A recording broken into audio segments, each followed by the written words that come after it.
Bonjour, je vais maintenant vous présenter la partie freins et leviers à l'implémentation de l'intervention auprès des médecins généralistes dans le cadre de l'étude PrEV-HPV. Pour commencer, voici la carte des 45 communes qui ont été tirées au sort pour participer à l'étude PrEV-HPV pour la composante intervention médecin généraliste. Ceci correspondait à 199 médecins généralistes à contacter.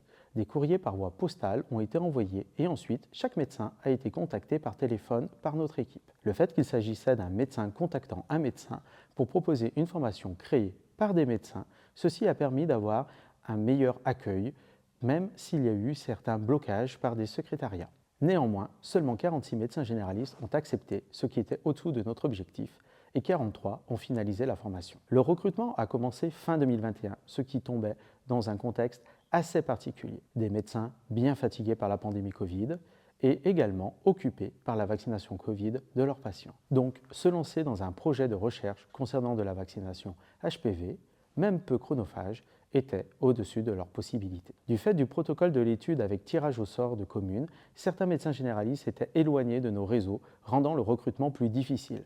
De notre expérience, le recrutement est facilité par la connaissance de son réseau local. Les médecins généralistes qui ont participé à la formation ont été très satisfaits par l'intervention proposée. Plus de 90% de médecins satisfaits et tous les participants recommandaient de diffuser cette formation à tous les médecins généralistes. Ceci montre que le format de la formation était adapté. 81% ont apprécié la partie concernant l'actualisation des connaissances et 93% la partie sur l'entretien motivationnel. 94% des médecins ont utilisé l'outil d'aide à la décision médicale partagée qui leur a été proposé et 61% pensaient l'utiliser fréquemment dans leur pratique. Les médecins qui ont accepté de participer à la formation sont probablement des médecins plus investis sur la thématique HPV. Néanmoins, certains verbatims de participants montrent l'intérêt de cette formation, comme par exemple les deux verbatims suivants. Je me suis saisi de plein de choses justement quand les parents ont des questions. Je n'avais jamais parlé de HPV quasiment avant d'avoir la formation. Le retour que nous avons eu également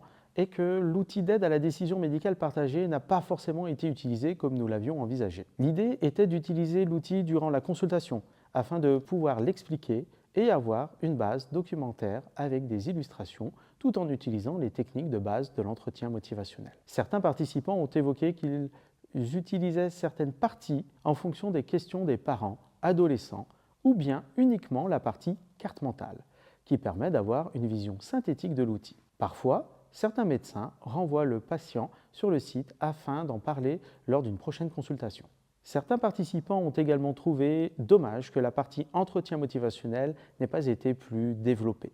En effet, une formation plus longue et plus interactive aurait été plus adaptée pour de l'entretien motivationnel. Néanmoins, il nous semblait indispensable d'avoir un format court avec une formation en e-learning réalisable à tout moment au rythme des participants afin que cette formation soit accessible, réalisable par le plus grand nombre de médecins, avec le moins de contraintes possible. Les médecins étaient indemnisés pour leur participation à l'étude et poursuivre la formation. Malheureusement, des difficultés d'ordre administratif nous ont donné du fil à retordre.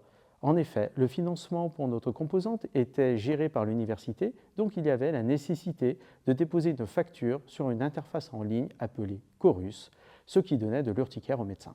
Nous avons créé des tutoriels et même proposé de les accompagner dans leur démarche. Beaucoup de participants se sont plaints et ont trouvé qu'ils avaient passé plus de temps pour se faire indemniser que pour suivre la formation. Certains ont même abandonné l'idée de se faire indemniser. De notre expérience, les médecins généralistes ne participent pas à des études pour être forcément indemnisés, mais il s'agit d'une marque de reconnaissance importante à ne pas négliger. Ceci a donc été une déconvenue de notre côté que nous n'avions pas pensé anticiper. Pour conclure, nous pouvons dire que la formation semble avoir bien répondu aux attentes des participants. Le fait qu'elle ait été créée par des médecins généralistes pour des médecins généralistes en réfléchissant sur un format court, en e-learning, réalisable à tout moment, au rythme des participants, était un choix stratégique, important à maintenir. Malheureusement, dans le contexte du lancement de l'intervention, il était difficile d'enrôler les médecins généralistes. Le schéma de l'étude PrEV-HPV faisait que certaines communes étaient parfois éloignées de nos réseaux habituels de recrutement. La faible participation des médecins limite l'interprétation des résultats de l'étude PrEV-HPV. Mais si on raisonne en effet dose d'intervention délivrée dans chaque commune, il semble qu'il y ait eu tout de même un impact positif de l'intervention sur la couverture vaccinale à 2 mois après la fin de l'intervention. Je vous remercie pour votre attention. Je vous laisse les liens pour accéder à l'outil d'aide à la décision médicale partagée, ainsi que les vidéos qui ont été réalisées dans le cadre de cette formation, même si elles ne sont plus hébergées sur le module de formation interactif.